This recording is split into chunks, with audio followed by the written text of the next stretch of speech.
So, last session on the Wrongsides, you guys enjoyed an intermission between dances for the coronation of Riza Baldreska Elderwood.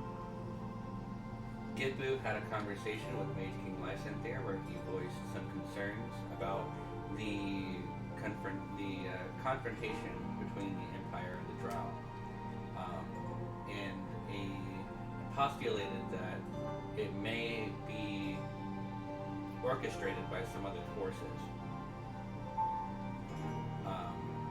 and gave a little bit of a history about the history of the Empire.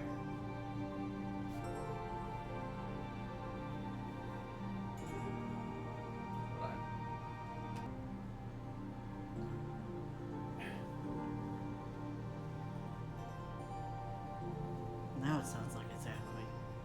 It's not echoing. I'm trying to think about where I left off. Oh, Mage King Lysanthir. Thank you.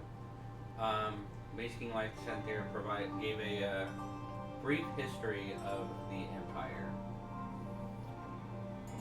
Afterwards, the party enjoyed, or some of the party enjoyed, a performance from Hawthorne. Midway through Hawthorne's performance, Axia got a funny feeling that something might be wrong, and turned just in time to see some servers that had been serving Axia and Janae and Riza and some of the other people watching Hawthorne's show reveal themselves to be assassins and attempt to assassinate Riza, King Elderwin, and the Emperor Augustus, almost succeeding, if not for the intervention from Axia using Healing Word and some of the other actions that the party performed. Combat broke out throughout the Rose Garden, with Gippu saving Mage King Lysanthir from almost certain doom at the last second. LIMOY saving Mage King, or Jarl Blackfist, but unable to save Commander Maximus from disintegration. And Axia and Janae working together to save Riza, King Elderwin, and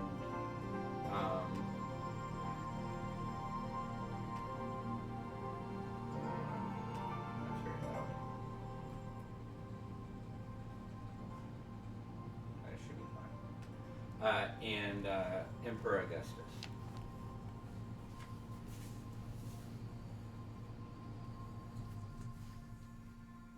And with that, the party fought off the Drow, killed most of them with the help of many of the mages, including Mage King Lysanthir, who pulled down 4 massive balls of electrical energy and decimated most of the enemies in both the Unity Garden and the Rose Garden proper.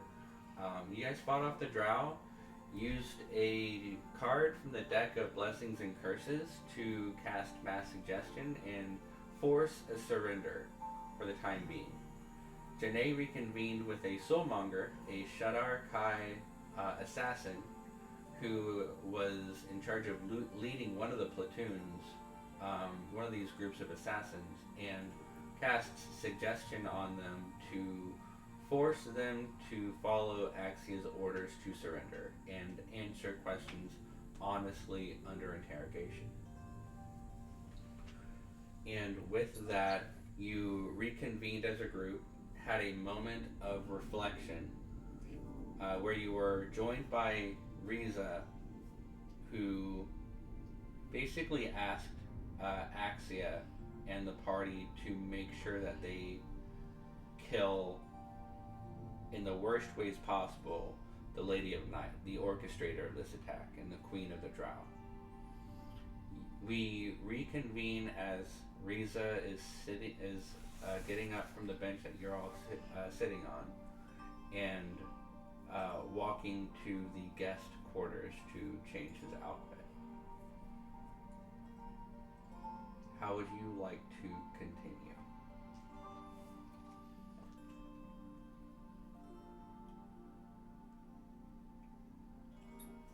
just need to clarify one thing. Mm-hmm.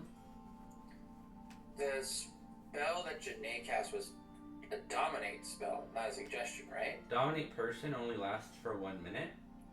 Oh, okay. So When they didn't say it on stream, but they let me know after the game was done that their intention was to cast suggestion while they were dominated to basically extend the time frame. And I rolled privately for them to save against it, and they failed. Got it. Okay. Mm-hmm.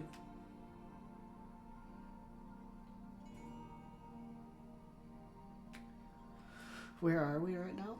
You are in the Rose Garden. I'm going to pull up that specific map on Owlbear.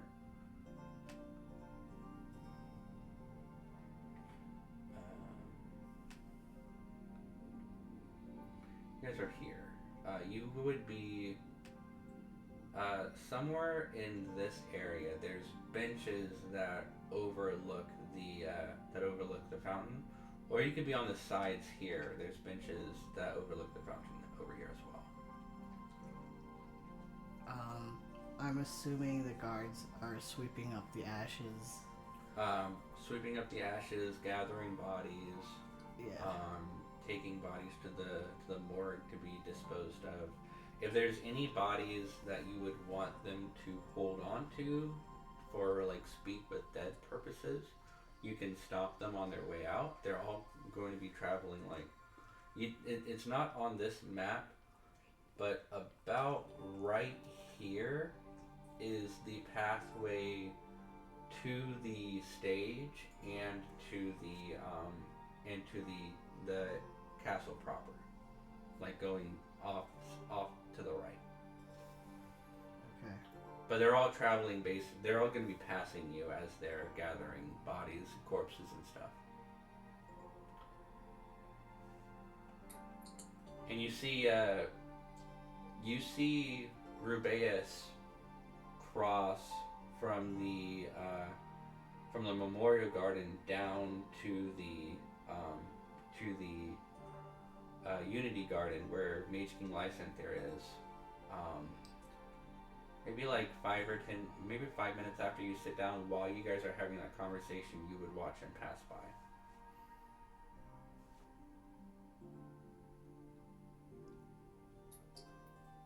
Alright. I think it's, before we take too long, we should probably start to try and get answers. I agree.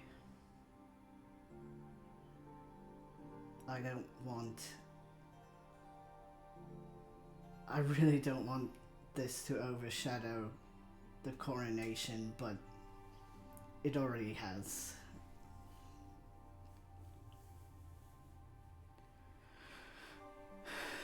But I think I definitely agree. I want to get as much information from them as possible. Gippu, can't you speak with the dead?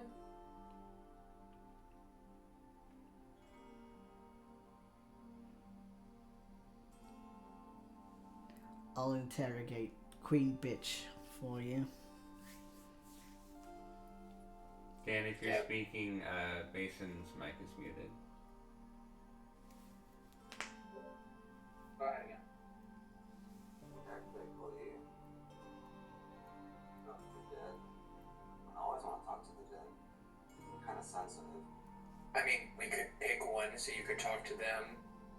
Janae's gonna go talk to the one that they doused in whatever magic they used on them. I can pick one of the ones that I talk to.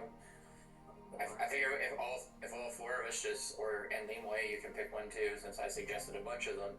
We all just pick a different target, we ask our questions, and we see what answers we can get. Sure, that sounds good. Can't you speak with the dead? But you can talk to one of the people I suggested. Oh yeah. Yeah, you mean the survivors. Okay. Yeah, unfortunately, there are survivors that are going to be out of our custody pretty soon, so we need to make sure we get our information before the spells wear off. Am I allowed to do the whole threaten thing? Like, threaten to peel his skin off? If my magic doesn't wear off, they should be talking truthfully, but if you think the fear will help. Okay. We do the whole speak with dead thing, right? Yeah. Off you the pyramid. Are you doing this? That makes Zone of Truth. Oh. Oh wait, walks over, takes it back. It's attuned to me. No, it's not attunement. So yeah, no, you can toss it back. Dude walks away. Okay, time to go ask questions. Shanae gets up, starts walking towards the cellar. the cell. The The barracks. cellar, the place where there are cells? Is that what you were about to say? So, Not the the dungeon, prison, not the jail, the cellar. The cellar. the dungeon for the city is outside of the castle grounds, and then on the right on the top right corner of the map. So like this is a castle grounds where you guys are right now. This is the edge of Mount Kindreth, and this is the wall that kind of comes out of it. The dungeons are like right here, adjacent to the castle, but separated by its own it's like enclosed in its own wall, basically. You're coming with me to the dungeon, right, Axia? But as you guys are walking that way, you see Mage King Lysanther is walking northwards, sees you and begins basically trying his best to be kind of subtle about it, but working to intersect you guys. Oh. I figure I and Yit are both going to be going with you since that's where all the survivors are going. Oh, I thought they were talking to the dead. Okay. And No, that's Gippu's job. I'll let you guys continue your RP, but Mage King Lysanther is working to intersect you guys on your way out. It looks like the king wants to talk, but after, let's ride Lophius over. That was a very close call. Thank you. Are you all okay? Yes, my lord. Good. Are you okay? You look really wounded. I am very wounded, but I'll be fine with some healing. Rubeus just informed me that he believes this attack is part of a plot that he and you are pursuing. Something about a plot to destroy the Sunstone. That, Correct. yes. It's my family's sworn duty to protect the legacy of Mage King Boromir, my grandfather. I have information that would be very helpful for you. My apologies. Time is of the essence, it seems. I wish for a moment of privacy with you all, so that we can speak openly with each other. And as these words leave his lips, none of you feel anything, but you look around and you watch as people who are walking by slow to a stop. The wind that has been kind of gently blowing through here ceases. The water pouring up from the fountain stops mid-pour. And it seems for a moment, time has ceased for everybody except for you and this group. That's a Thank cool God spell. this guy's a good guy. Holy crap, That's this would a be cool- so bad for us. And he says, "We must be brief. My grandfather Boromir still lives. He resides in the Feywild. The Summer Queen Aurora has allowed him to stay there unaging in secret. It is important that it stays that way between us. I trust you. He looks at you, Gippu. I trust you because you saved me. Seek an audience with Aurora. She may ask for a favor in exchange for allowing you to see Boromir. But he created the Sunstone, and he can give you the information you need to save it. Who you got on that? Arundor would be the best place to leave from. Seek the Heart Tree at the center of the Summer's Grove. There you will find the Summer's Court. And beware of the land beyond Yes. dawn and dusk. Yeah, do we go to the Shadowfell? No. We're supposed to speak to. Boromir, Boromir. Shocking spelling on that one. You're to seek Queen Aurora, spelled as you might imagine Aurora to be spelled. He was talking to Gippu with all of this, right? He was talking to all of you. Time hasn't stopped for any of you. You are all part of the conversation for the moment. You're the one who saved him.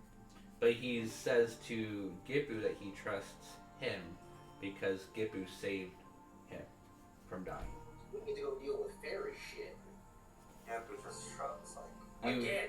You feel a gentle breeze continue. You hear the pattering of water as the fountain, as the water from the fountain continues to pour, and you watch as that man mid-stride continues to move along his path, and he says, "Until then, I wish you all the best of luck in your endeavors."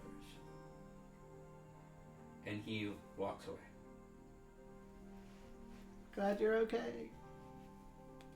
Really proud of Janae. So if I got all that correctly, we're trying to find Aurora so she can get us to Boromir, who is the person who made the stone. Yes. If you're Okay. if you're asking me, the DM, yes, that's the gist of it. I'm You're just look- making sure that I wrote this down because I was trying to type as fast as I could. You're looking for Queen Aurora, who's Uh-huh. the queen of the Summer Court. She's basically using her Archfey powers to give Boromir longevity while he's on the Feywild, and while doing so, he's like held by the court, essentially, safeguarded by the court. He suggested that you seek Aurora for an audience with Boromir, and advised you that she may ask for a favor in order for you to do so. So we get to deal with fairy bullshit again. And he said that the best place to leave from to get to there would be Arundor. He just stares at his staff and mumbles. Sleznian, what do you say about this? Some less. This isn't Magic the Gathering.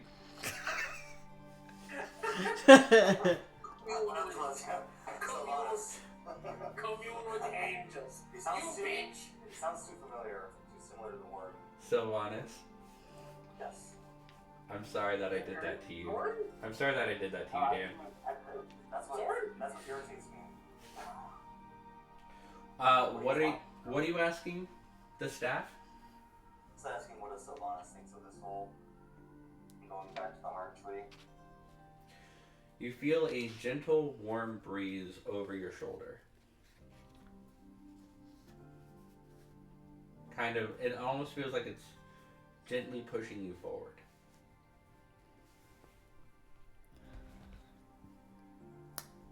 Now, dost my ears deceive me? Did I hear that you were actually proud of me? We managed to have an entire conversation with a highly powerful wizard old man, and you at no point gave him butterfly eyes or tried to get in his pants and suck his dick. Therefore, I'm proud of you. Showing character development. It's been at least like an hour since last time I heard you try to hit on someone. My God. Surprised you haven't spontaneously combusted. I think the battle made the and sober is why that happened.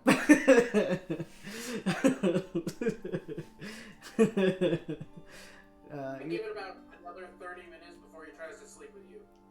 I have faith that Janae is wrong at least somewhat.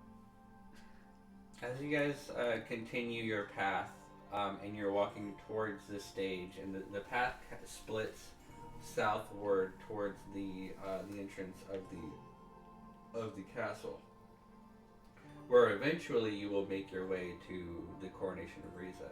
You pass by a dais, Archmage Dais, tall, 6'2", long blonde hair, high elf, Archmage, the Grand Archmage of the Aurelian Academy of the Arcane.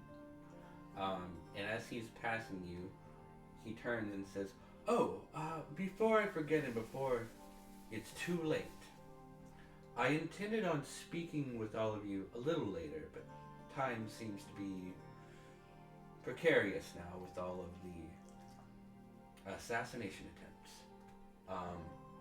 But given the circumstances, I figured I'd tell you now if you have a moment. I understand you, yet, are an ambassador of the Dark Carnival, correct? Wait. Ambassador. Good. Here's the agreement We just between... mentioned it, you literally see it like straighten up, his eyes become straight, and he's like, yes, what? Good. Sunny in serious mode. Here's the agreement between the Empire and your Ringmaster, is it? The Dark Carnival will provide a parade for a surgical team, being you and your compatriots, to infiltrate Mythendra, the I guess capital of the Drow dynasty. The city is well prepared for a large-scale attack, but is unprepared for a small group of insurgencies. You all. And you have all proven yourselves to be quite capable of getting yourselves into and out of places you probably shouldn't be. Yeah, We tried to convince the Ringmaster to just help us overrun Mythendra with his people, given how powerful their reputation is. Yeah, we don't do that. However, he stated that it wasn't how the story was supposed to go, however that means. No name wouldn't let that go. don't worry about Meanwhile- what it's supposed to mean. Just accept that it's real. I have to accept it. It's the agreement. Meanwhile, I'm stuck here waiting for adventurers I sent out months ago to find an ingot from the Shadowfell and bring it to me, so that our men can travel to the Shadowfell freely without assistance. Turn my head. look Shows dead into who you Ax's can eye. rely on, doesn't it? I mean, no Dead into Ax's disrespect. 1 minute. Turn back to him. So you want to commission a parade. A parade's already been agreed to. Okay. It is I need the that assistance that the Ringmaster is providing in the Shadowfell. Okay. As long as you've agreed to this. Yeah, have you No. signed the contract? None of our men are going to be there, and yes, the Emperor did sign the contract. Cool. So we're good. It's not on this plane of existence, so all the mayhem and destruction that is likely to come from it, or rumored to come from it, is none of our concern. I mean, it has far-reaching effects. I would be. Thank you. I've not been in a parade since I was a wee tiny shell. What kind of far-reaching effects, if I might? And just as he's about to say ask, I need all of you to roll, except for Yet and LIMOY, to roll a wisdom saving throw.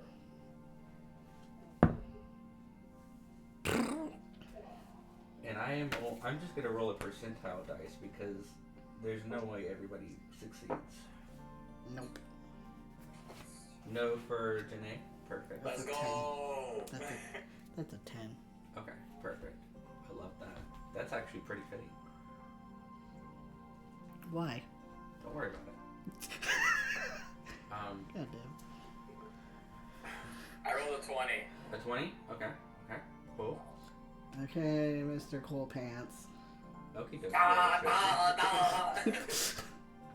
20 is enough. What did Gippu get? 15? Okay. 15 just misses. Flash of genius. Okay.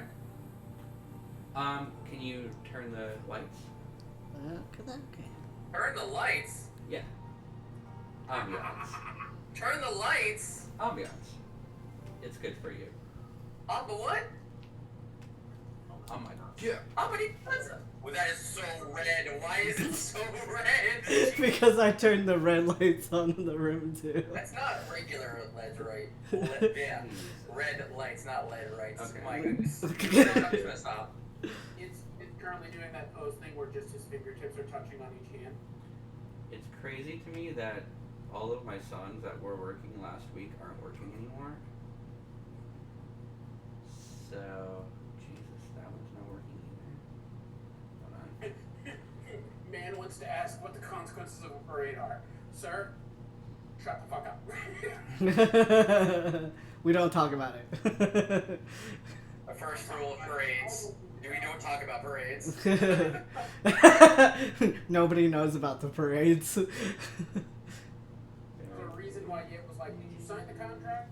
You signed it. Signed it already? Cool, we're good. Okay, let's try. There's a contract and a release waiver. You're not responsible. Perfect.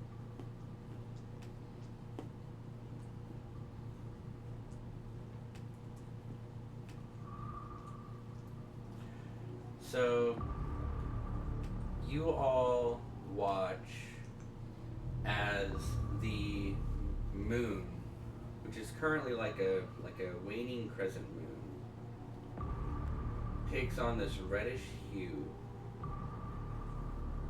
and fills, and an aurora borealis of crimson emanates from the sky from it, and all of you watch as Janae, Yit's wives, and about 68% of all of the people outside, their backs arch, their arms go to the side, their heads cock back, and they begin cackling uncontrollably. And you hear this cacophony of maniacal, uncontrollable laughter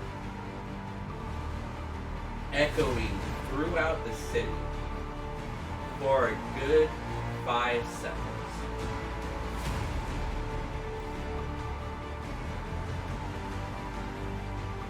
And then, just as quickly as it came,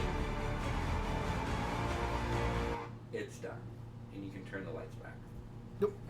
No more coronations. No more celebrations. These aren't allowed anymore. Janae, no one else is allowed. Janae, Yit, Xiao, all of the people who are just laughing continue on their day as if nothing happened, with no memory of anything at all. They don't even remember. They don't even register. It's the other button, babe. It's the other button, babe. There you go. Yeah. They don't even register that the sky was even red. The only people who saw that were the people that succeeded the wisdom saving throw. Did I notice anything? You don't notice anything. No time has passed. So, Axia just basically... You are missing 5 Axia, seconds of your life. Just basically just see me like... No, Yit didn't see you do that because Yit was doing it too. Yit was doing it too? Yit was doing it so too. Only Axia saw it? Yeah. No, it would be you and Gippu as well. Yeah. Wait, Only wait. Axia and Archmage Adeus. See it. Everybody do that. See, like, more than half of the people in this space do that for 5 seconds, and then, like, people are in mid-conversation with each other to the side. Uh-huh. They both cock their heads back, and then when they come back, they continue their conversation as if nothing happened. Gippu passed the check. Gippu just failed this check. He got a 15 No, instead of a 16. I Flash of Genius did. Oh, that's right. No, Gippu would be fine then. You saw a bunch of them. I would start laughing and then come back, go back to what we were doing. Mm-hmm. Totally not creepy. And the conversation continues. So, I'm not going to tell you what the consequences of the carnival of a parade are, because that's part of the fun. Adeus's head kind of like cocks. You also don't know. Yeah. He locks eyes with you, Axia. Is that normal? All of that? No. Okay. Stuff like that happening to us? Yes. What are you talking about? I'll tell you later. Okay. Stuff like Oh. what? Also, you guy, real quick, just side tangent. How much would you pay if I could get you one of them damn ingots? Well, my agreement with the other group was, if I'm not mistaken, 500 gold for them, and then 500 gold upon retrieval, so it'd be 500 gold. Okay. Do you have the 500 gold on you? Do you have the ingot on you? Maybe. I mean, I can retrieve it. Actually, actually, you think you If- can trust him? We don't have necessarily the time today. We're all very busy with the coronation, but come to my office tomorrow with Gippu. I'm still curious to study that staff of yours. We can speak on that, come to an arrangement tomorrow in my office. Come with him and we'll discuss payment, if you have the ingot.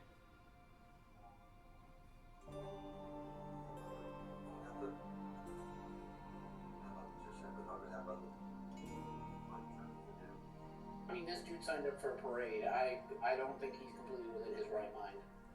I didn't sign anything. The Emperor did. This is the Empire's agreement with the Ringmaster. Oh, okay. Sorry. Never mind then. You're good. I'll get you that ingot. I have it on me. Perfect. Come to my office tomorrow. Okay. No, you went down. And he'll allow you guys to go on your way. So as we keep walking after this, just look over at you. Okay, one, I have two things as we're going down to the dungeon area to do this talking.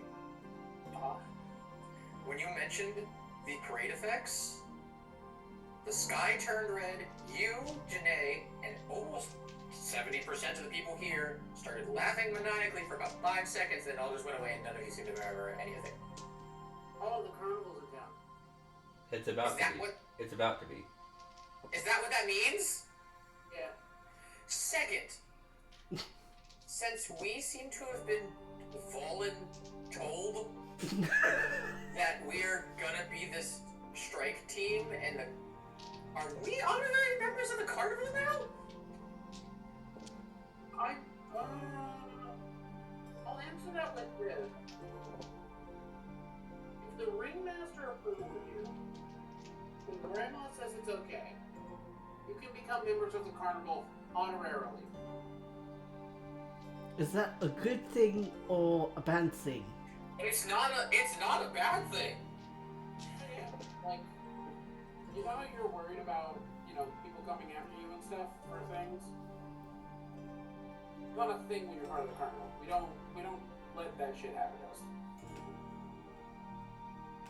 Last dude to attack me blindsidedly got eaten by bugs. Lots of bugs. Okay. Not in a good way. All right. Well, We may have some future obligations, but I mean, there's worse things to be part of, for sure. Yeah, but you just gotta get Grandma's approval. Don't worry about it. like lifetime obligations? I don't know. I'm just figuring that there's gonna be something. It's a good story. It's about it.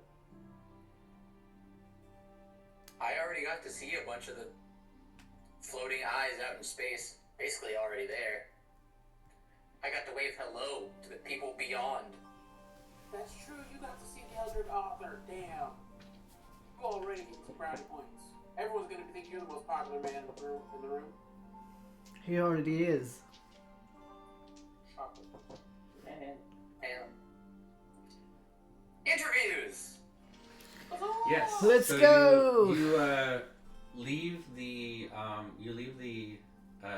grounds of the castle, passing through a large, 15-foot wide, 20-foot tall gate, and are as you leave, 2 guards come with you, and they escort you to the dungeons, which is only a good 5-minute walk, 10-minute walk away. 5 minutes if you're hurrying, which I imagine you are. And as you get to the dungeons, you see another 15-foot by 20-foot iron gate that's opened, and further in you see a triangular, perfectly cut opening into the mountain itself. And about 15 feet back, you see a solid vault door that appears to be like an upside down triangle inside of this space. And as you approach, the guard waves at another guard who holds a small stone, or like a small gem brooch on his side, and whispers into it, kind of like a radio, like a cop radio. And you hear grinding of chain on stone as this large, like a triangular gate is lifted into the ceiling, revealing like an intake area just inside of this cavern that's perfectly hewn, and then a massive 3-story cell of holding cells for people to be held in, and a round vault door on the far opposing side that is partially ajar, and people are leading these drop prisoners further into the dungeons. So there's a space for non-violent offenders that are just being held for questioning and stuff, and then there's things for threats that are held deeper in. Janae turns into a very menacing looking dragonborn with just as big of teeth as possible and fucking long wood elf looking ears, kinda just a little, and just fucking livid. Okay. I like this. Fuming. This form kind of ripples over you, Mystique-esque.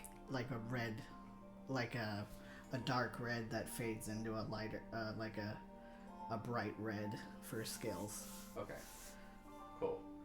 As you guys travel deeper in, as you make it into the intake section, you see a guard with a golden furred cloak over one shoulder, somebody of more importance, stop you and say, "Halt! Is your business here?" And one of the guards say, "These are the ones who captured the drow. They're here to question them. They have the authority of the Empire." And the guard says, "All right, head in," and pushes a stone tile on the floor, on the wall, and these what are they called?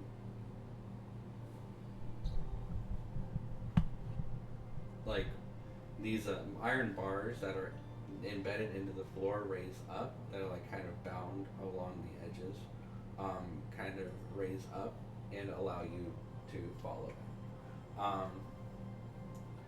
And as you follow in, you see on the other end of this chamber, you see a dwarf in plate mail with a spear on his, kind of held on his back, kind of like arms crossed. New visitors, eh?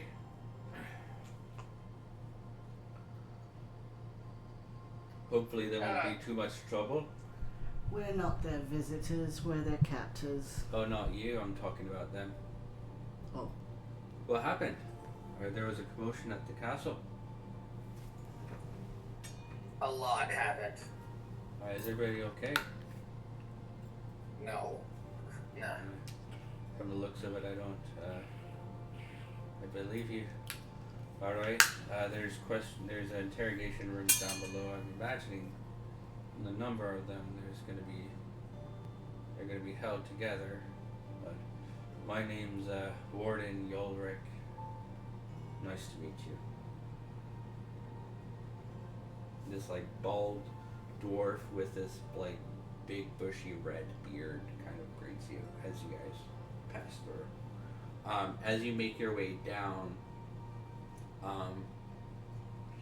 you pass into this area, and you I would say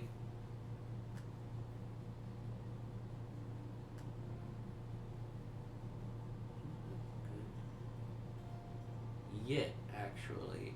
I can't believe you have you have +6 in perception? Yet?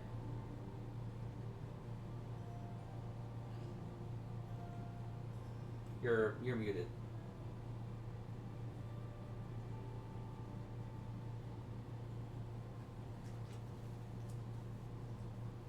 Mason? Okay. Perception is wisdom based. I'm +5. +5? Okay. I have you as a 16 in. That's okay. Go ahead and roll a perception, everybody.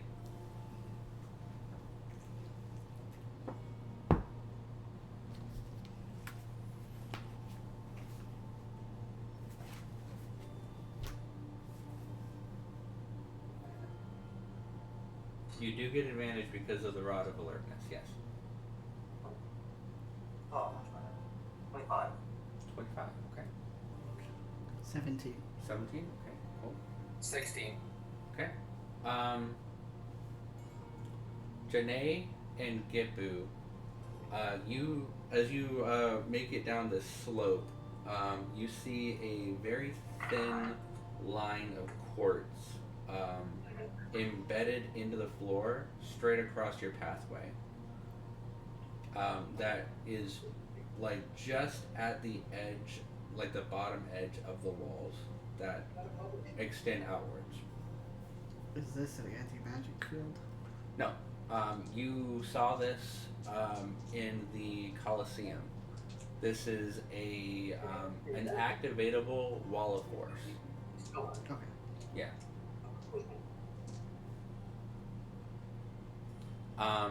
As you guys make your way down, you see the first couple of doors to your right and left. There's like 4 larger containment rooms, and you see to the right there is the Drow warriors.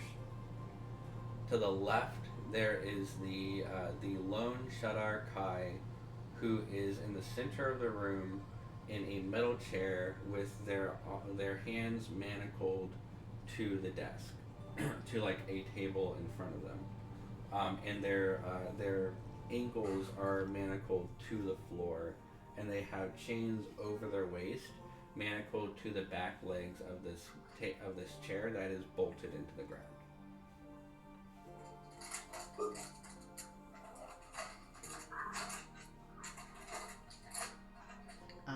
She's the main one, right? She's the one that you had dominated, yes. Okay. I'm gonna wait for the jailer to open that door. I'm gonna wait outside that door. The door is Unlocked? is open. Like Okay.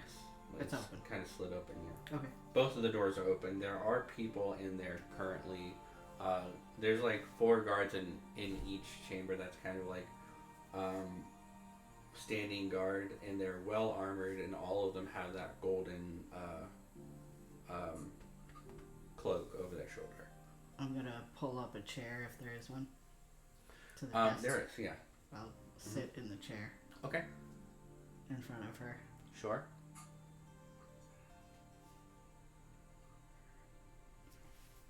Let me get into my voice.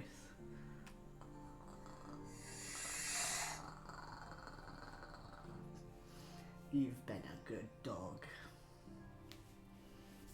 Now, we have a few questions for you. I'm at your command. Who orchestrated the attack? They need to mute. She begins to... They need to mute.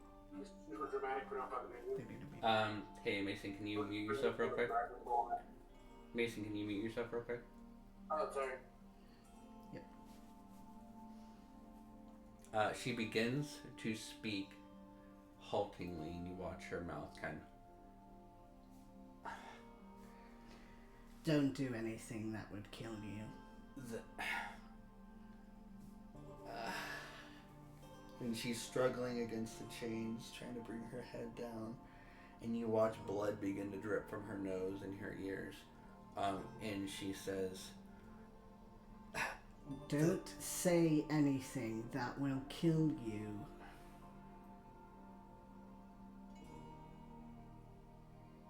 Well, she's under suggestion. She has to answer your initial question. She's not dominated, so she's going to answer. And I she suggest that you don't say anything that will kill you. Disregard my last request. Are you dropping suggestion? No, I'm not dropping it. I'm Casting it again? What is it? Every time you cast suggestion is one suggestion. So if you cast suggestion to discard your last suggestion and do something else, it's going to drop your last suggestion to get another saving throw.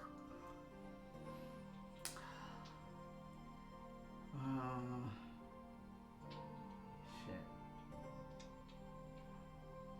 If She could probably take it. I don't know that though. You don't know that now.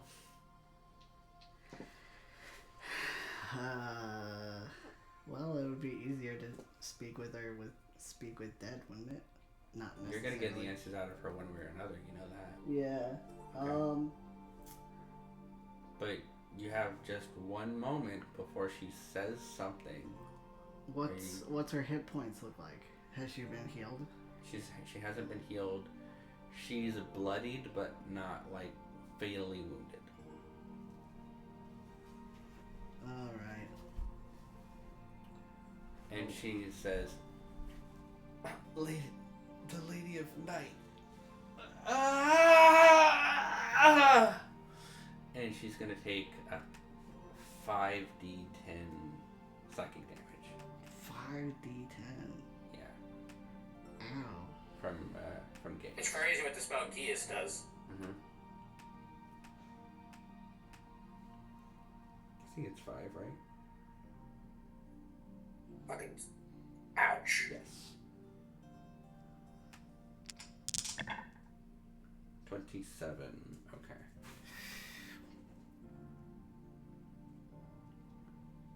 She's still up, but you can see like blood pouring from her nose and like her eyes look bloodshot.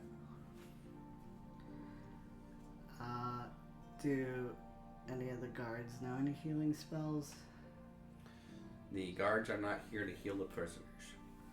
They're here to keep the prisoners. Okay. Fuck. Axia. By order of Inquisitor Rowan. Does that ring any bells? To any of us? No, you didn't get any names from like your time in the Underdark, other than like Heliron, the mage, the blade singer you killed. Inquisitor Rowan.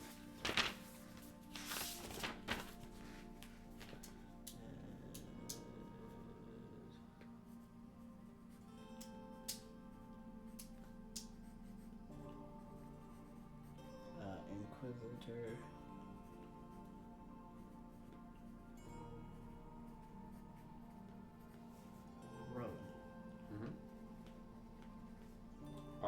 Lowyn. Why?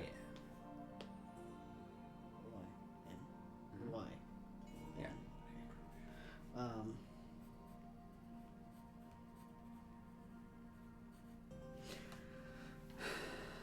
Axia, help me think of better questions for her that won't bleed her to death.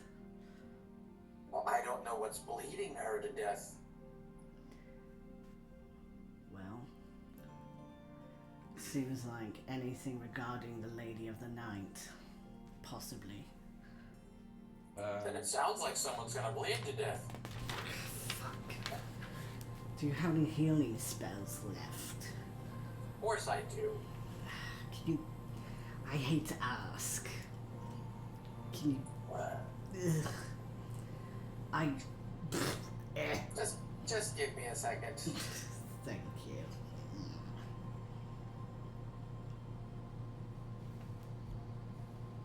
You're fucking lucky. Making my friend waste his good spells on your filthy trash of self. I guess we'll do Cure Wounds at 2nd level. Okay.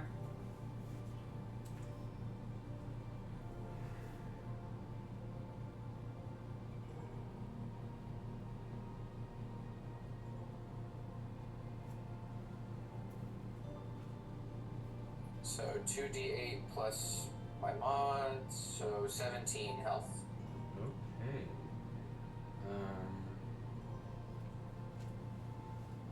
That pretty much wipes the damage. You watch as like the blood from her like face begins to slow and stifle. Okay. So Rowan sent an attack. Whoever the fuck that is. She said the Lady of Night,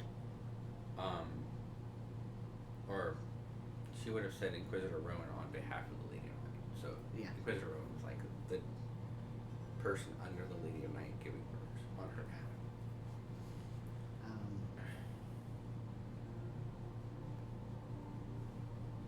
Where or who?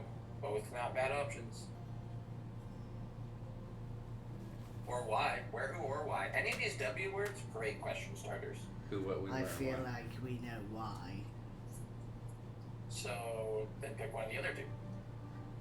And we know where from. But do we know exactly where from?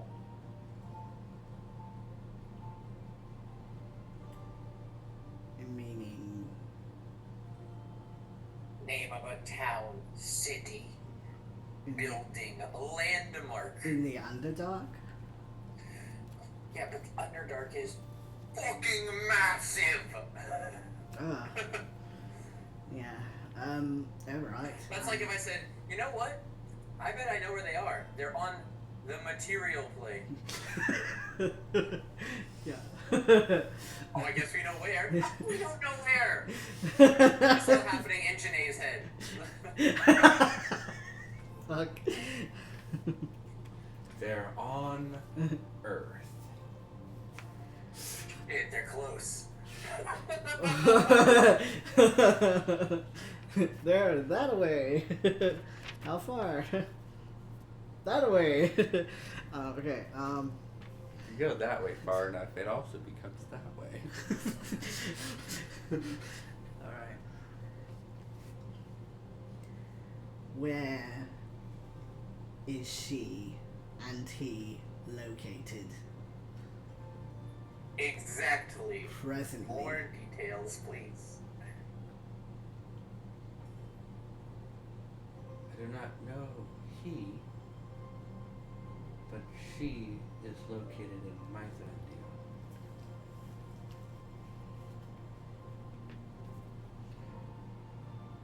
Did you? Do you want me to spell that for you now? No, I'm just gonna put Mr. Andir, but switch the L to... Mythandril, yeah. Wait. Myth? Ran... The word myth? Yep. The word and? Mm-hmm. And then R-I-L. Mythandria. Yes. We have a location. Which is where you guys are heading. Okay. What? Wait, so we already knew where she was? No, just that you know the Lady of Night is in Mythandria. Like, is it massive? Like, I'm not the one you're asking questions. Yeah, I haven't been, so I don't know. Do they have motions? do I have to ask again? Is Where it a am I summer threatened? destination? What are the tourist traps? Is it by a popcorn stand? Do they Okay. have a Denny's? I knew she was behind the fucking Denny's. I knew the Drow were running the Waffle House. Okay. People go in, but they don't come out. Where does she reside in Mythandria? Mythandria.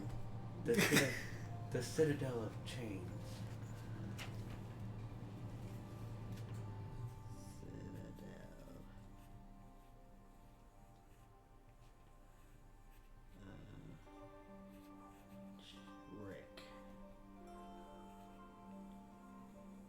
Citadel of Rick. Okay.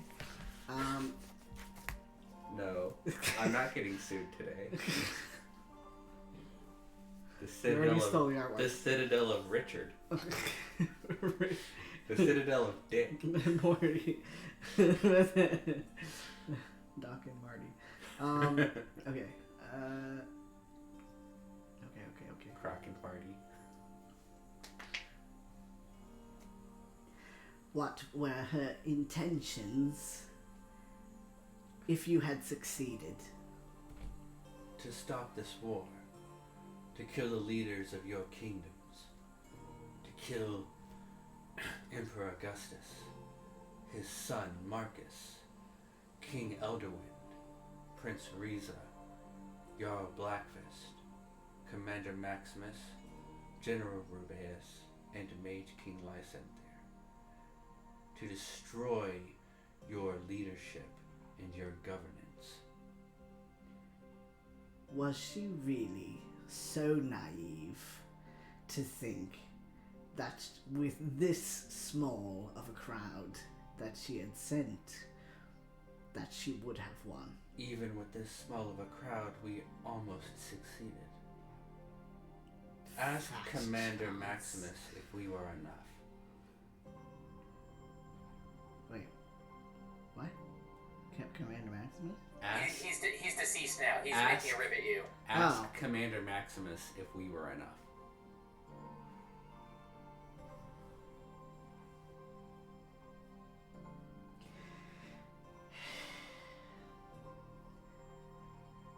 We knew they'd all be gathered for Riza's coronation. And we were told when to transport ourselves by Inquisitor Rowan.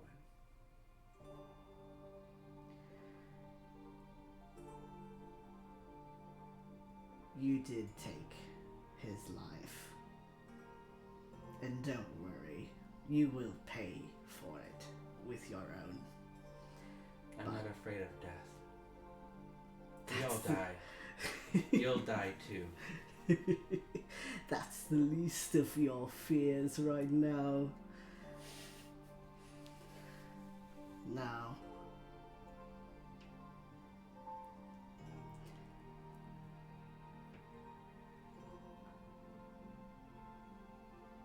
let me rephrase the question then. Did she have a plan if you did fail?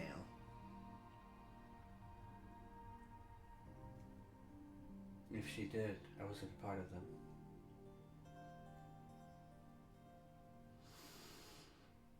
So she had every hope in your brigade. Even if we killed one of them, even if we killed 2 or 3, it would be a success.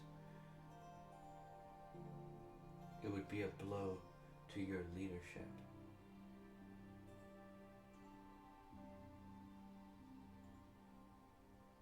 It doesn't look that bad to me, actually. It looks like you've lost. I'm sure it does look that way from where you're sitting.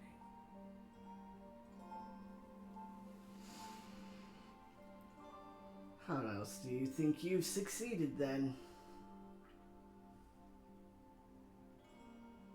I didn't see the sun up there.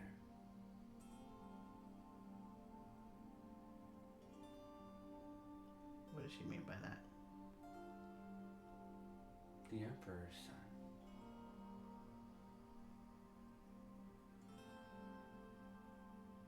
Where was he? He wasn't there, right? He wasn't outside. He wasn't even at the coronation He party. wasn't out. He wasn't outside. Was he at the party? He wasn't at the party. He wasn't outside.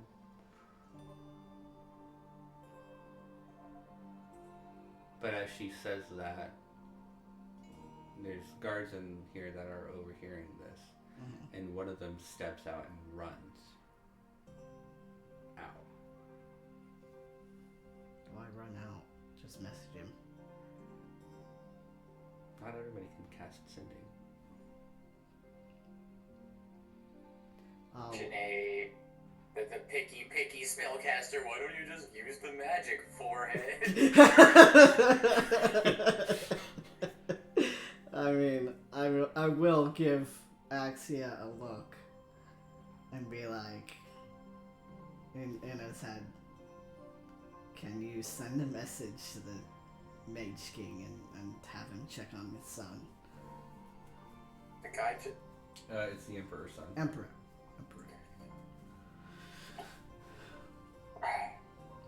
It might be better if I just go check.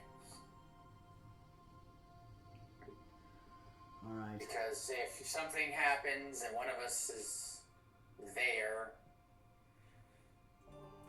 because apparently we seem to be needed everywhere. I'll be right back. Okay. So that would be Riza's brother? No.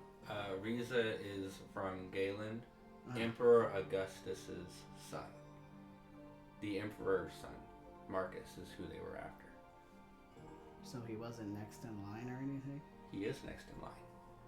Oh. Riza After is... Riza. There's different kingdoms here, love. Oh! Yeah. I get confused. There's the Emperor... There's the Empire that runs everything. And then there's Galen, like Lamoth, which is run by Riza, Riza's dad, etc. Nargesker, which is run by Jarl Blackfist, and Alon, which is run by Mage King Lysanthir. Okay. They run their own kingdoms, but the Empire is in control of everything. Okay. Yeah. Good backstory for the people watching too. Thank you. Oh shit.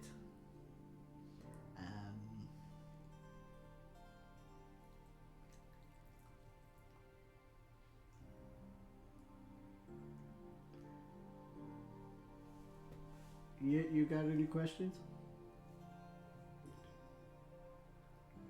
Did Axia leave Yeah. already? Yeah, he left. I went to go check on the kid and the Emperor and what they're doing. Okay, so you run out after the Yeah. dude Windy Yeah. bro. Okay, gotcha. Does he have any questions? I don't know what answers you've gotten already. I'm honest. I had to go to the bathroom, so like I've been Oh, okay. gone for most of the call. She named their targets, all of the leaders, and in addition to that, the Emperor's son Marcus.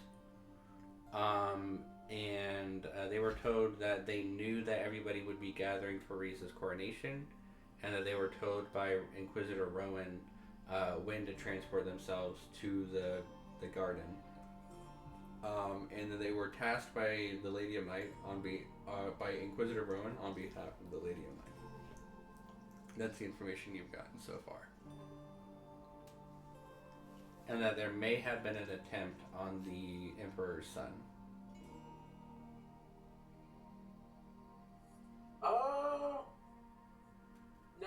can't think of anything you would bother asking. What are her next plans? I'm not a part of her plans. I'm told what to do and where, and I do it. What were you told to do after this? Return, if able, or die here. Were you told to return with corpses? If we were able to. Whose corpses? The ones we killed. We wouldn't want you bringing them back. Did you take the Emperor's son's corpse? I don't know. I wasn't there. Message the one who was. Do I look like I can do that? Yes. I have capabilities, but not those. How do you communicate with each other? Other people communicate with me. Primarily with my mouth. Like we're speaking right now. How inefficient. We can't all be fancy pantses.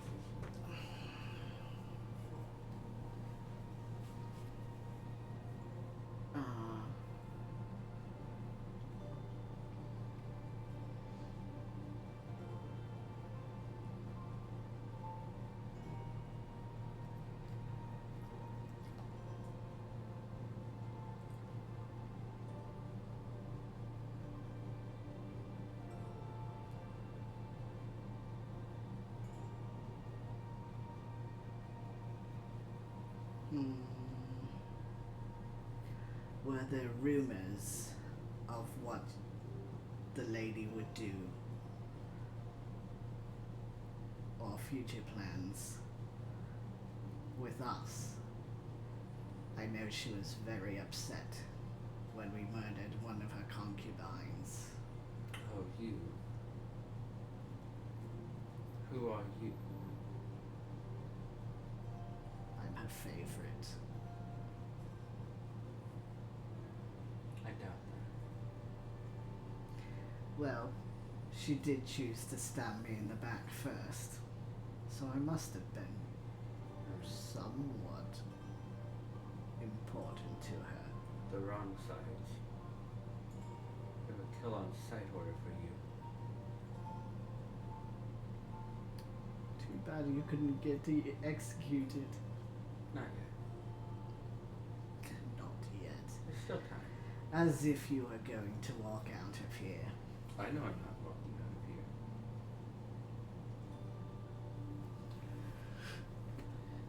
The question is, are you walking out of here?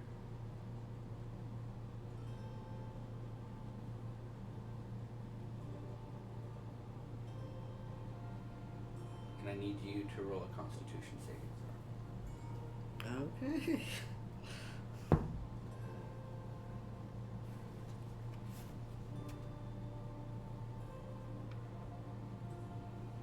$13. 13 does not make it. Oh. Yet, I need you to make a Constitution saving throw. Gippu, I need you to make a Constitution saving throw. Fuck. And the guards are going to make Constitution saving throws. Fail. Damn, natural 20. Gonna use that. 2 natural 20. Why is you making Constitution? Shield.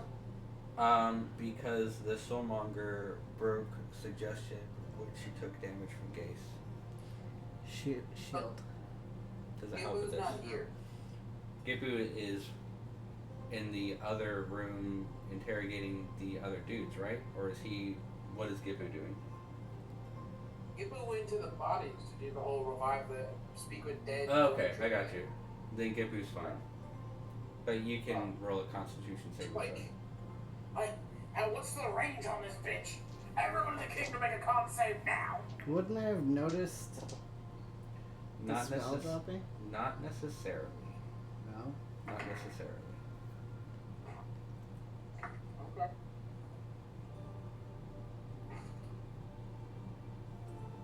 Con save. But the spell does end when you or one of your allies cause damage to it. It took damage because of question you ask. So that's indirect damage. 26. 26. You're gonna take half damage.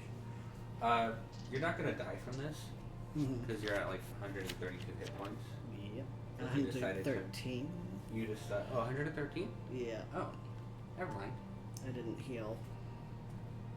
So you would need to roll probably like max damage on this, but even then, I think you might be fine.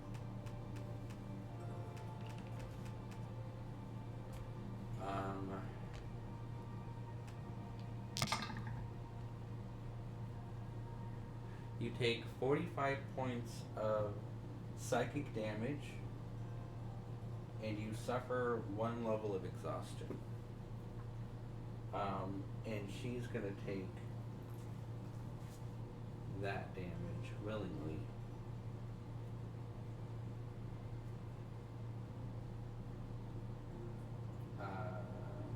She's not resistant to it. Yeah. She's gonna get some temp HP. Could you do the math for me real quick, babe?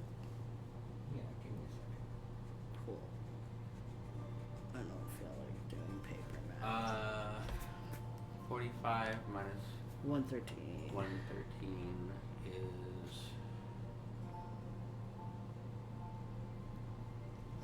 I'm not good at the quick math. 68, 68. Okay. I think. Let me double check that.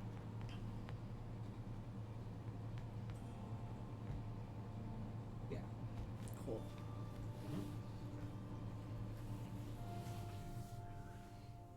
And the gold cloaked guards are deceased. They're the moisture.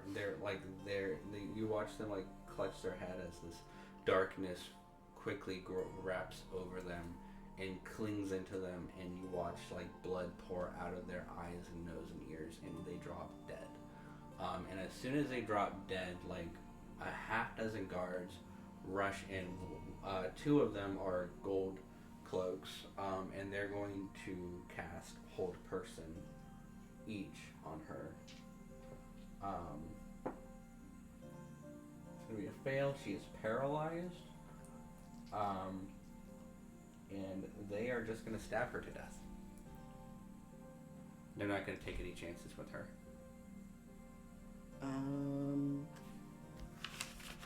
They figure they can they can get their answers from her dead as well.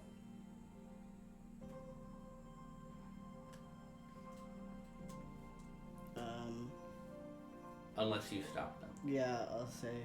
Okay. I'll. They have their like 4 of them have their spears up while she's paralyzed, and they're about to just crit her to death. I'll just be like, wait, yet dead or alive.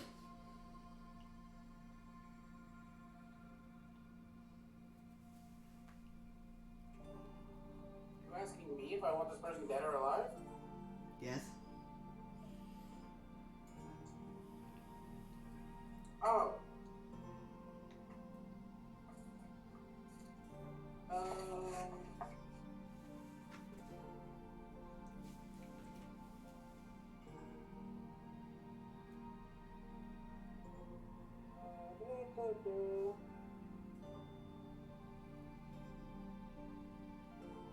Level 3 inflict wounds.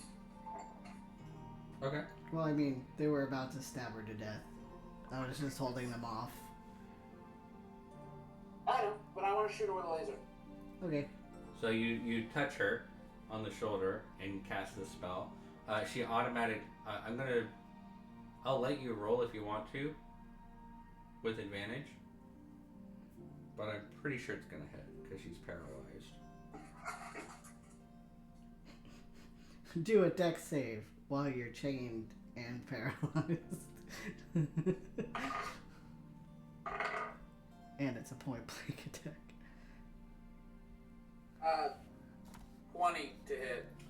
That hits. It's an auto crit because she is paralyzed. Which I think you said a level 3 inflict wound, so that's, what is that, 10d10? something like that. Something like that.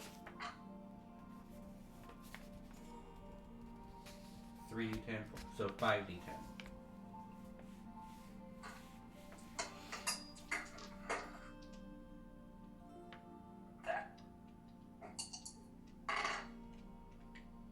That's necrotic damage. That's good to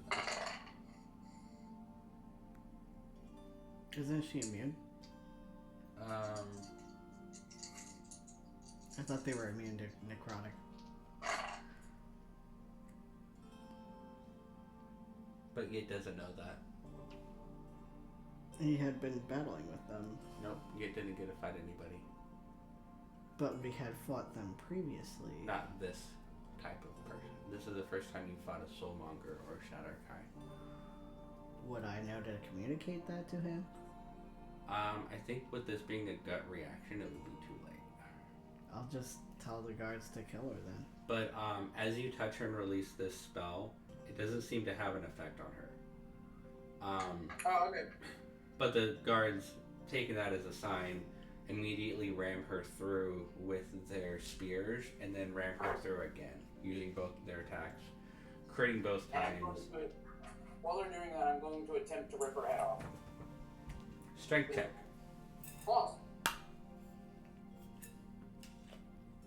I have claws. I can do this.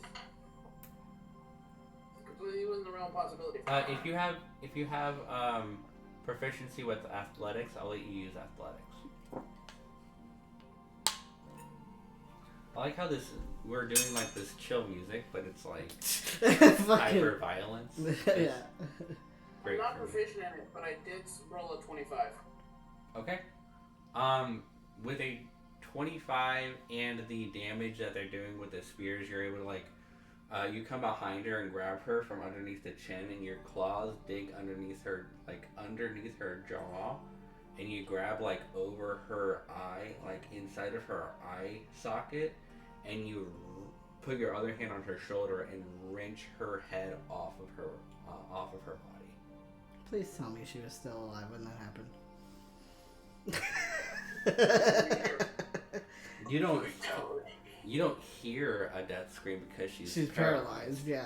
Yeah, but you But her watch eyes as were open. blood splurts upwards and out of all of these puncture wounds, and she quickly expires, as one In the would background, without a just head. hear fatality.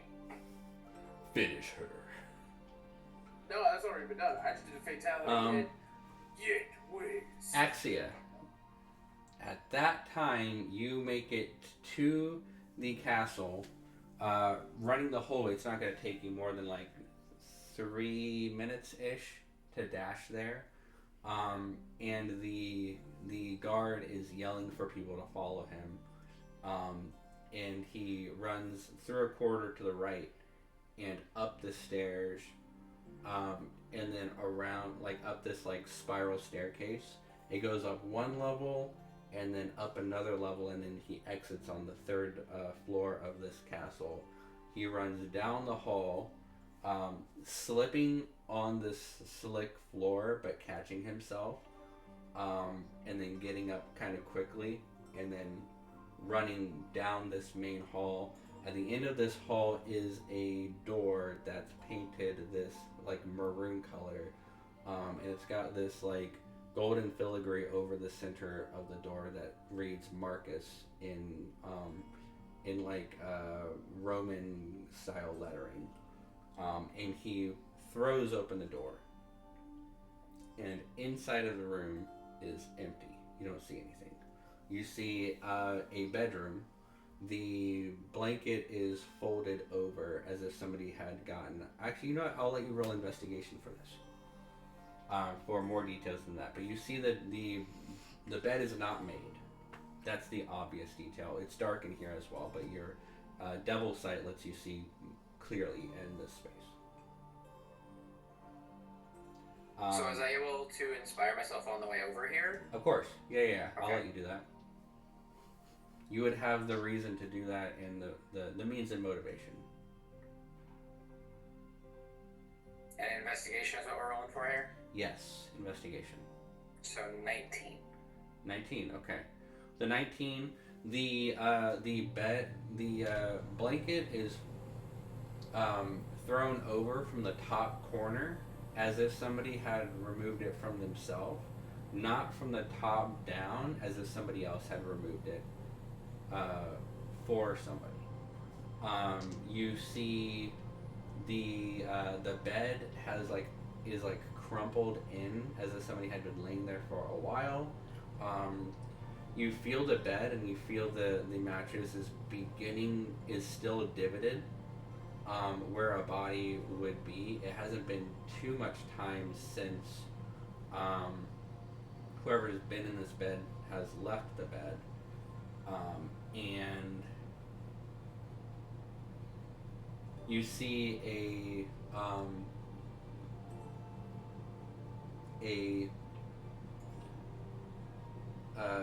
part of the nightstand where there is a ring of condensation, as if somebody had left a cup of some cold liquid there, but it's not. But the cup isn't there.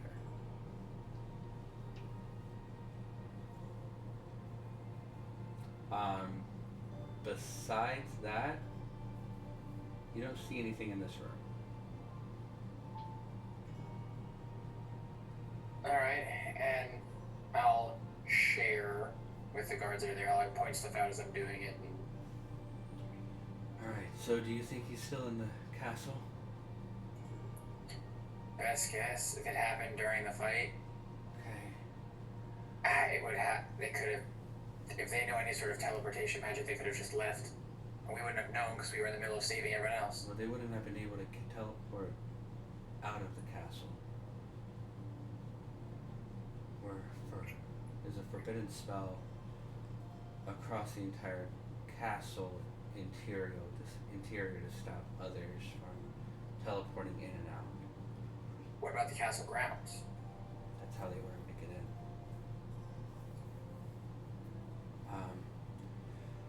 Fan out, search the bathrooms, search the kitchen. There's a window to this room, right? There is, in the back, in the right corner. Can I check it? You can, yes. It is closed, but it is not latched. And I'll let you roll a specific investigation check for this space.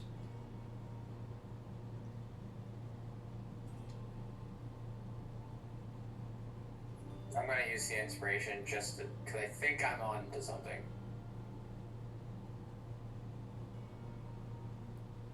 Oh, thank God for the 10. So investigation hit.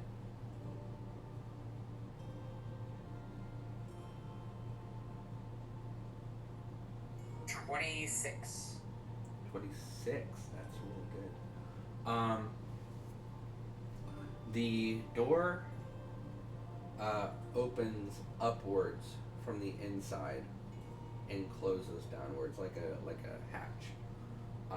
And it has these two bars on the side of it that hold it open. You see a line of dust on the windowsill, and you see coming from the outside a heel print in the dust, as if somebody had climbed in from the outside. But looking out, you don't see. There's nowhere where a person would be able to stand, and like it's brick buildings, but it would be difficult to climb.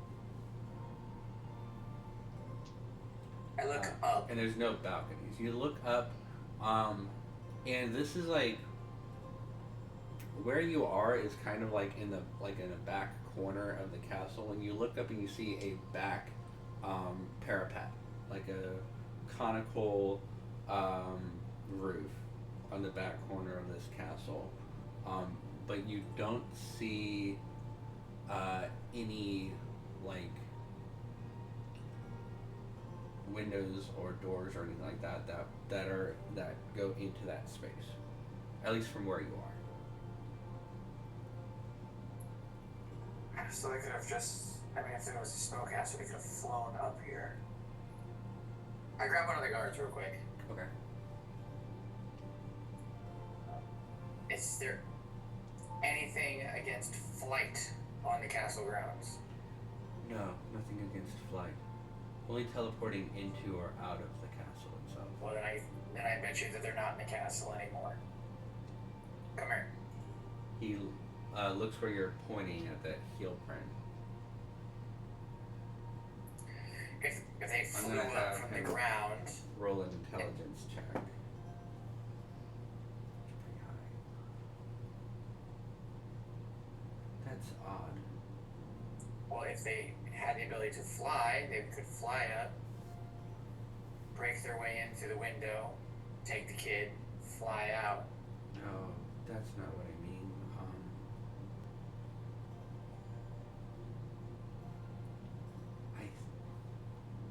You would think that if there's, I would think at least if there's stuff to keep people out, keep people from teleporting in, there'd at least be some kind of like alarm or something to warn people. I mean, there could have been. Let me take a look. Okay.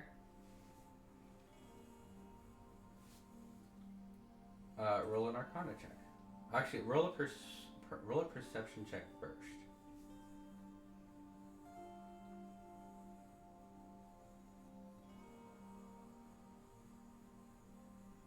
Perception is a 17. 17's not bad. You don't. Is Alarm a bard spell that you can learn? No, but it's a low-level wizard spell, I think. It's like a first-level spell. Yeah. I think Janae set it up for us at least once, right? I don't think so. Yes. I did. Okay. And LIMOY has before. LIMOY has done Alarm, yes. In that case, you would know that it does require silver wire. But with the 17, you don't see any silver wire, like, along the windowsill or under the windowsill or anything like that with your earlier 25 perception check. But I will with the 17, I'll still allow you to roll a Arcana check. It's a pretty high DC though.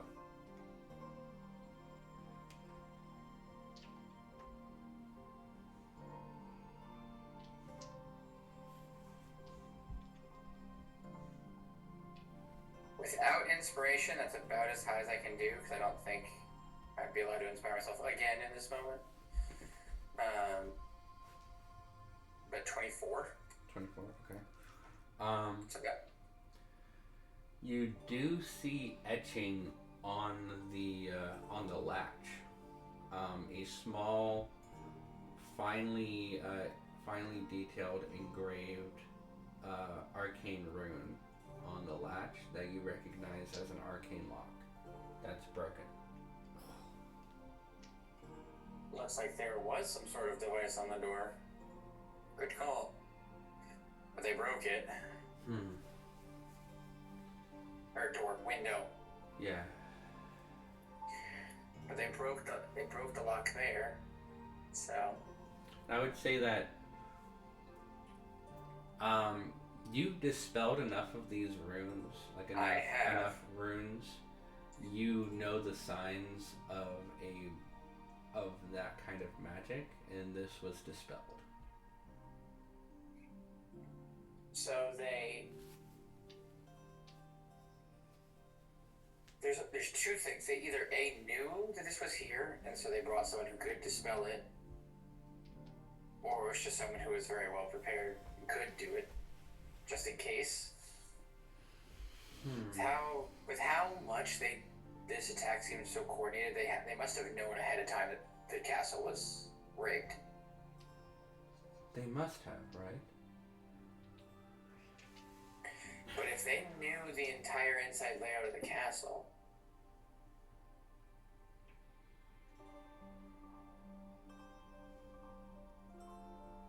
how do they figure that out?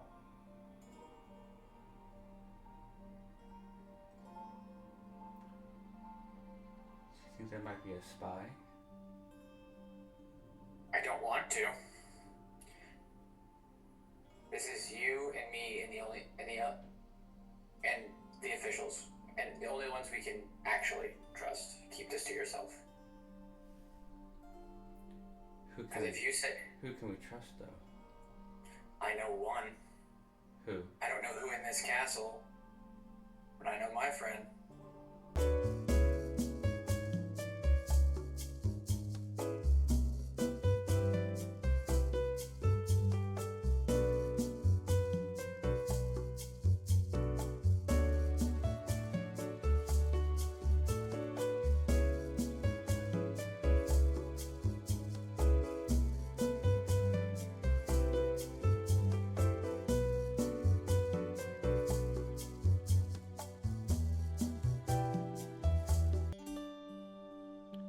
So, it wasn't until after the session was over when we realized that the second half of today's session wasn't recorded. And so sorry for the technological inconveniences. But, you know, every session we're getting a little better at this. Hopefully in time we'll even look professional. But I figured I would recap what we missed. So we left off with Axia investigating the Emperor's son's bedroom with some guards and finding that there was a break-in, an arcane lock was dispelled, and a discussion was had between Axia and the guards about who to trust. And the decision was made, the realization was made that somebody in the castle gave the information about the locks, about the schedule, about the coronation to these drow assassins and assisted them in their vile deeds against the leaders of the empire and the kingdoms surrounding it. Following that, and following the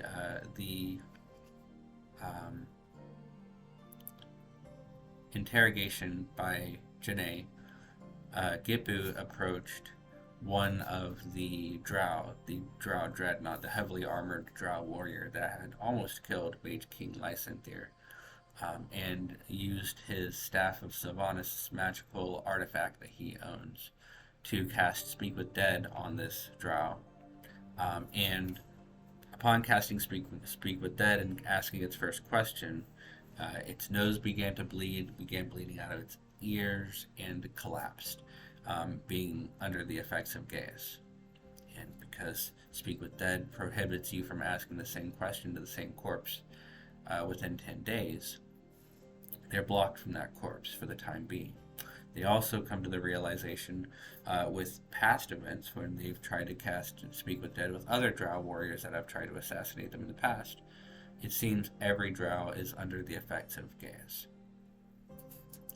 Just requiring some more prep work before they are able to receive the information that they need. After that, Axia sent a message to the group through his telepathic bond with them, and advised them that the king's son was kidnapped, and asked them if any of them knew scrying. Unfortunately, Janae did not have scrying prepared, but there's plenty of archmages around.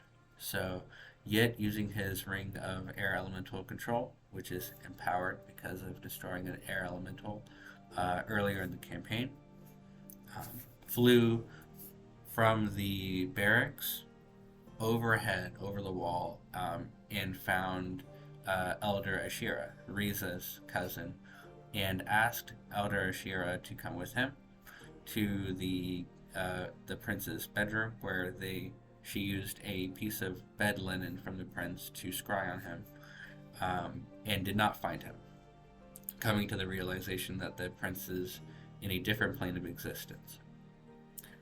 With the confirmation in hand, they prepared for the coming coronation. While waiting for the coronation to happen, Janae used True Seeing, 6th level spell, to look for clues and try to figure out if there was anybody who was hiding their motives or hiding something.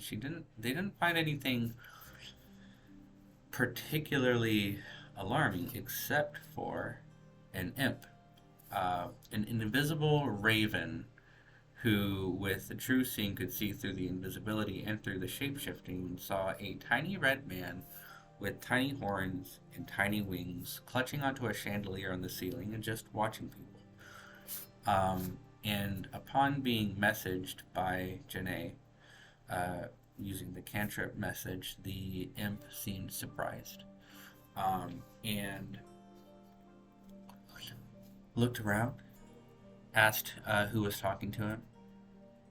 Janae messaged him again, and then whoever controlled him, we don't know who yet, dispersed him in a puff of sulfurous smoke, invisible to everyone else.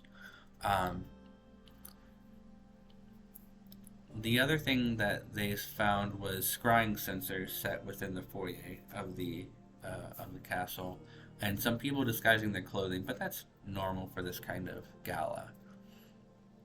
Without any other suspicions or anything like that. Well, no. They did see they saw that everybody seemed to be, on edge. Of course, everybody's going to be on edge after, all-out battle like that. And the warriors seemed to be worried and looking out for another attack. But some of the mages looked, more stoic, like they were trying to keep their emotions in check. One of those was Archmage Adeus.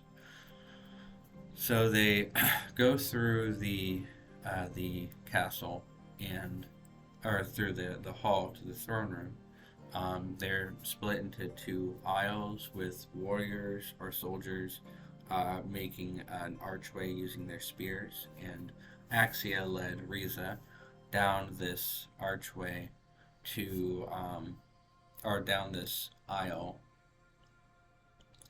to the Emperor, who is waiting at his throne with Riza's dad, King Elderwind, and Jarl Blackfist, the leader of Nargesker, the kingdom to the north, and Mage King Lysanther, the king of Elan, the Elven kingdom to the east. And upon approaching, you see this wooden kneeling cushion, like this small wooden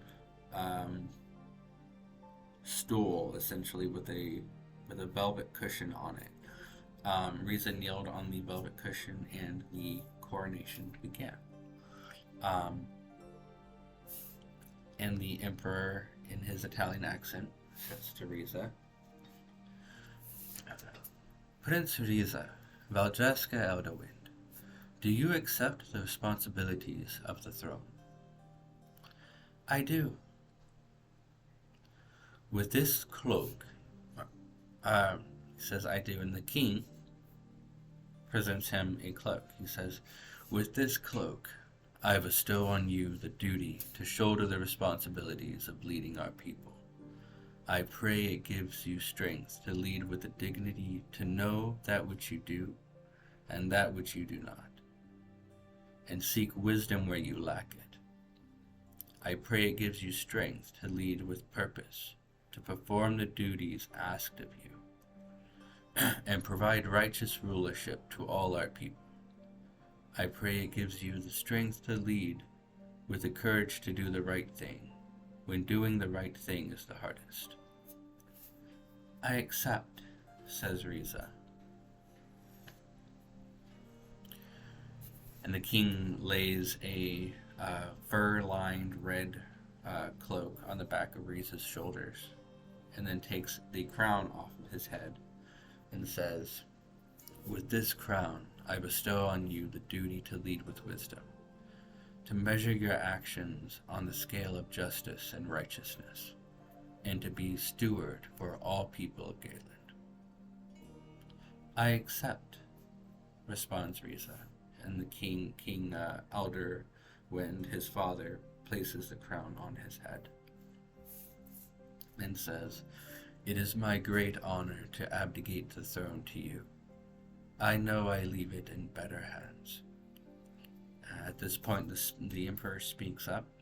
He says, "Prince Riza Valdreska Elderwind, do you vow to uphold your duties to your empire, to your kingdom, and to your countrymen?" And Riza says, "I do." "Do you swear fealty to your empire, to your kingdom, and to your countrymen?" And Riza says, "I do." "Are there any among us who doubt these men? Speak now or hold your peace." And there's this scene that happens where everybody's kind of like looking around for the person who would dare to do so. Rubeus is this hobgoblin general in nice fine clothes with a long sword on his side, kind of unsheaths his long sword part way and just kind of looking side to side.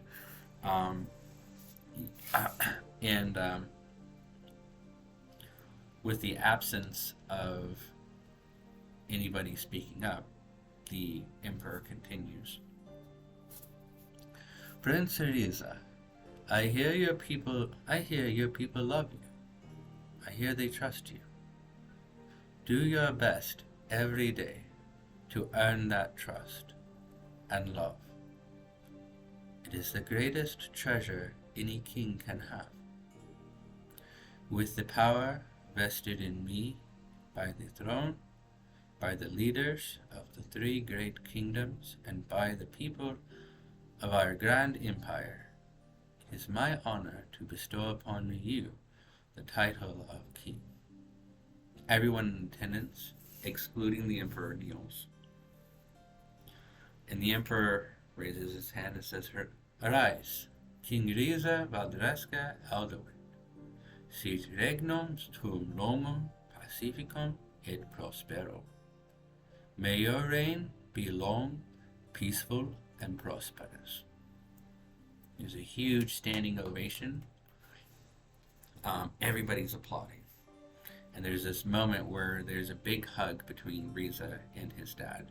And his dad leaves a hand on his shoulder, gives him a nod, and the two of them walk away as the Emperor continues and says, "There are a few more things to attend to. Please stay. Wrongsides, approach. Take a knee." And stewards come in and they present these other kneeling cushions, 5 of them in a row. Riza sits in the middle, or not Riza, Axia kneels in the middle, Janae to the left, and then LIMOY, and then to the right of Axia, Gippu, and then Yen. And another steward comes to the Emperor and brings him a wooden box with a embossed golden lion's head in profile on top, and a turning latch on the front made of a 9-pointed star, the symbols of the empire. And the Emperor says, This is not the first time the Wrongsides have served to protect and safeguard the interests of the realm. You rescued Jarl Blackfist's son, Jakob, from his drow captors. You sussed out a traitorous court mage intent on bringing destruction to LIMOY. You rescued General Rubeus from his captors in the Stone Belt Mountains. And tonight, the lives of my own, King Riza Elderwind, his father Aeron, Mage King Lysanthir, and Jarl Blackfist are owed to you. And to that effect, it is my great honor and privilege to honor you with the greatest title in our empire. Yet, and Gippu, this title, if you so choose, comes with imperial citizenship. It would be asked of you that you accept a mark of fealty, if you decide to accept. What say you?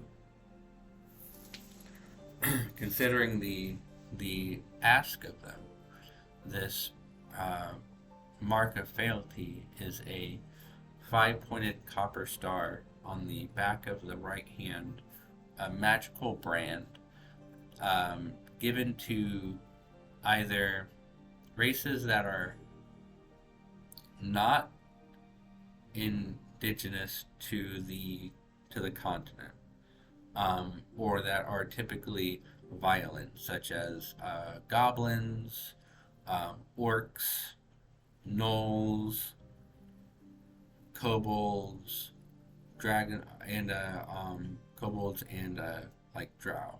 So things that would normally be like in a band, roving, raving, pillaging, stuff like that. A member of those races can choose to join the Empire and become a citizen. And in doing so, they gain a mark of citizenship, essentially, that lets everybody else know that this person is awarded all of the safeties, all of the rights, and all of the privileges of a citizen of anybody else. There's equality there, and you don't have problems where guard sees a goblin and kills it, but it ends up being a citizen of the Empire. It's kind of like a ID or something like that.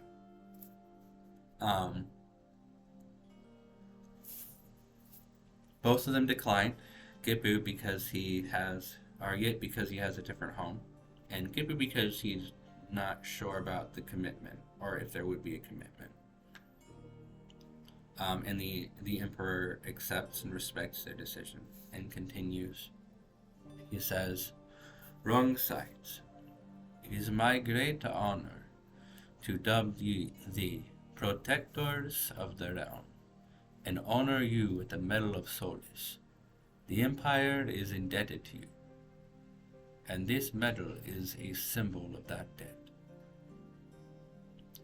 It can be traded at any time, anywhere in the Empire, for an imperial favor.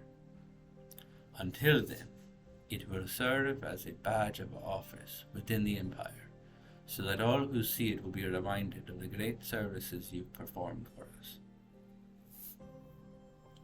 Does a lot of stuff. You can, this medal, this is a platinum coin or medallion, about the size of a silver dollar, with the Emperor's head on one side in profile, and on the other side, also in profile, a lion's head roaring, inside of a 9-pointed star, the symbol of the Emperor, of the Empire. It can be used to be traded for a lot of things. It can act as a get-out-of-jail-free card. You can commission the service of a centurion, like a troop of soldiers or a naval warship. You can use it to get access or an audience with a high-ranking official. You can use it to gain access to a restricted space, like the restricted book section at the local archives called the Archives of Sophia. You can use it to commission a piece of equipment or magical item, no rarer than very rare, from a craftsman, and the Empire will pay for that service and expedite it as much as reasonably able to.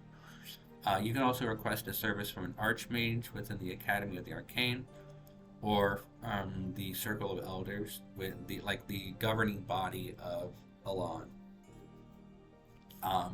which you can use to ask them to commission a scroll, access to private teleportation circles, access for research to be done, or to ask them to cast a spell on your behalf of 7th level or lower. And the same services can be asked from priests and bishops within the religion, the Faith of the Nine, which is what it's called. The last thing that's happened during the coronation is a promotion. As the Emperor dismisses the Wrongsides back to the crowd, he asks for General Rubeus, this hobgoblin warrior, to approach. Rubeus is the adopted son of Commander Maximus, who got dusted last session. And the Emperor says, Lastly, General Rubeus, please approach. And the General Rubeus' hobgoblin warrior steps out of the crowd and walks down, taking a knee. And the Emperor says, "It is with great sadness and condolences that we lose your pater, Commander Maximus. Know that the entire Empire stands with you in your grief. Commander Maximus was a great man. I knew him when he was young. We were both young, and he was always an honorable and great strategist, and a good, honest friend. Spiritus eius vivit in vobis. His spirit lives on through you. To honor him and to honor you, it is my pleasure to name you Commander Rubeus Maximus. May the works of Commander Quintus Maximus live on through his son. Arise, Commander Rubeus Maximus." And a golden cloak with a silver filigree, badge of his station, is draped over him, and he rises. And the Emperor says, "Thank you, all in attendance.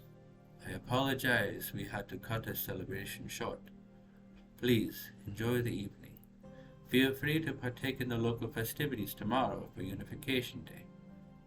I would ask that the Wrongsides remain as the rest of you depart." And the crowd begins to disperse, and as they disperse, the Wrongsides remain. And the dais remains as well, briefly, but the Emperor dismisses him. The dais says, "Are you quite sure, my liege? It's been a rough night. Are you sure you don't want my company?" And the Emperor says, "No, these are quite fine. I am already in good company, and I doubt that they would try to attack me while I'm in my throne room. They cannot teleport in, they cannot teleport out. With my friends here, I don't think I'm in that much trouble. You can enjoy the evening. Thank you, Adeus."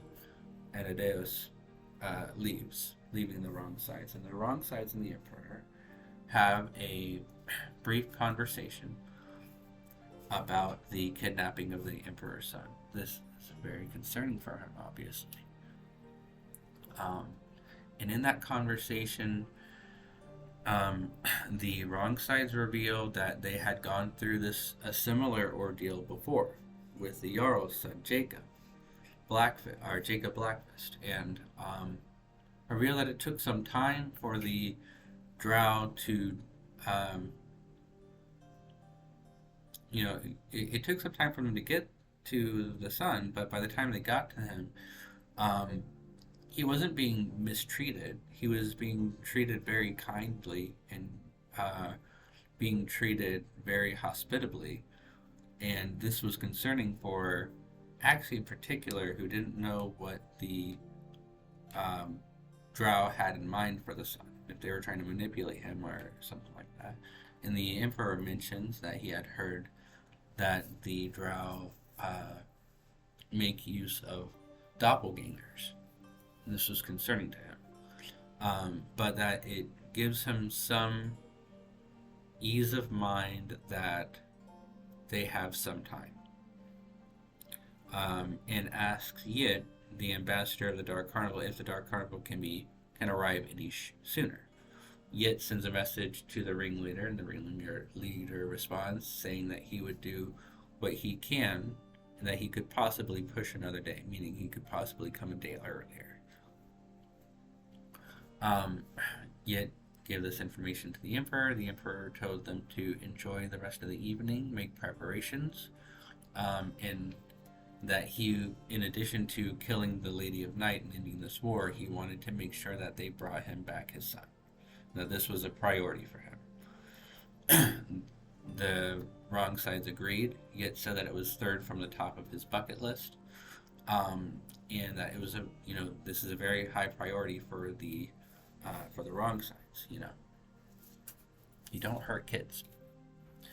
And with that said and done, the party reconvene in their own quarters. And while they're going to their quarters, Axia slides off and begins his trek to a rickety shack of a tavern called the Crooked Nook. This wooden shack that kind of leans to the side a little bit.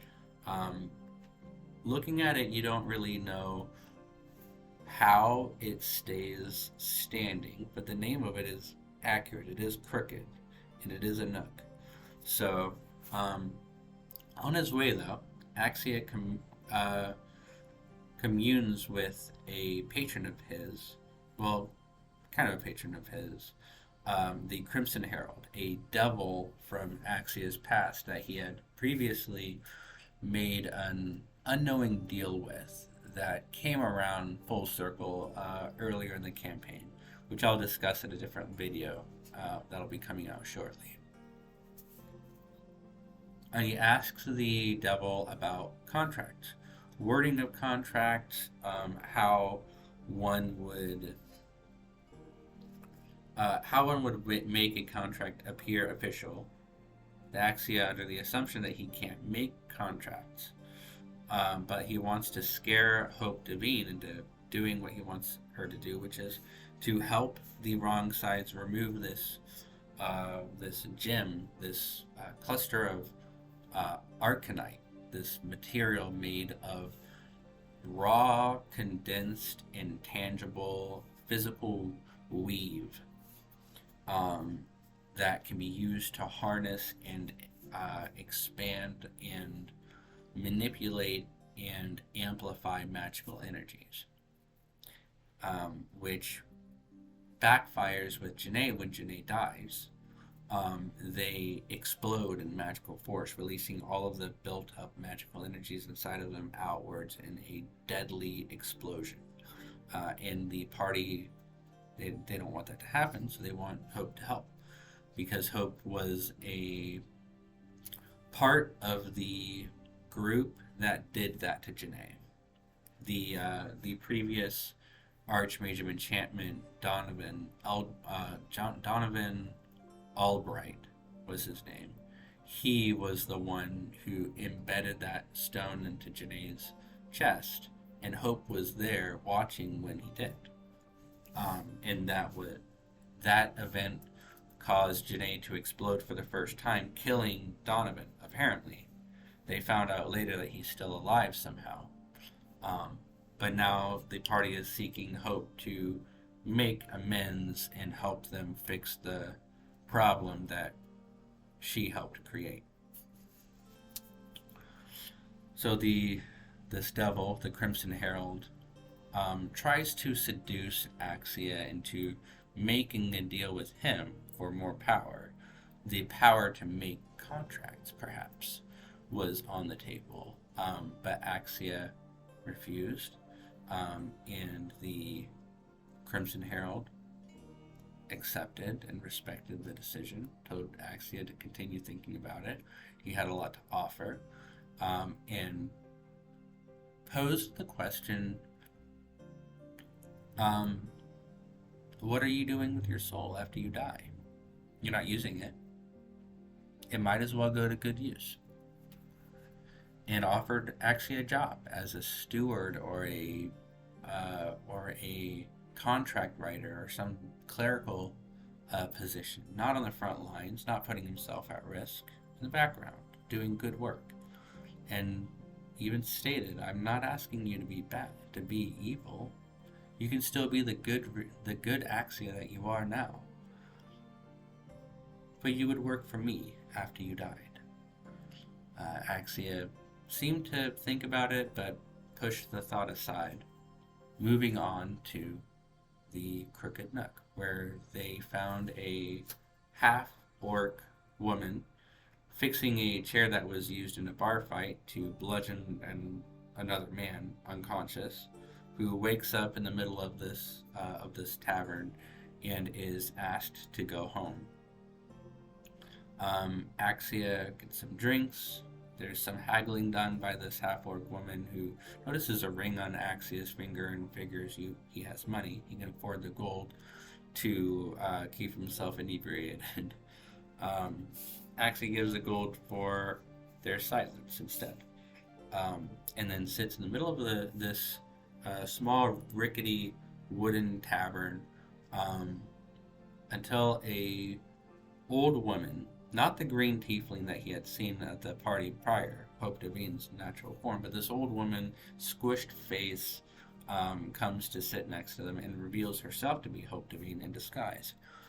They have a telepathic conversation where Axia breaks down what his expectations are. You're going to help my friend.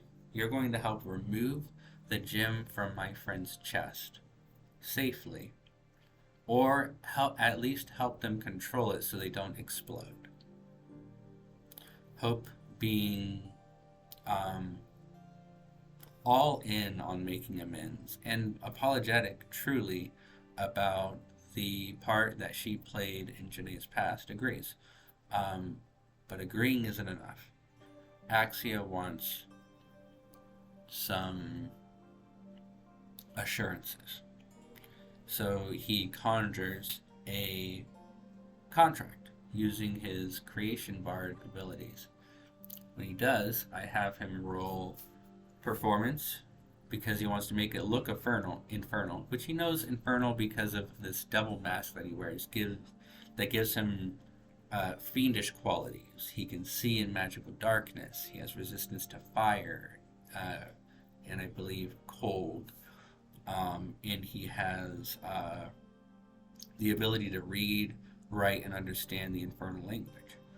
So I've had him roll performance. My guy rolls a 37. And I say, okay, 37 is very good. Better than impossible. Roll deception.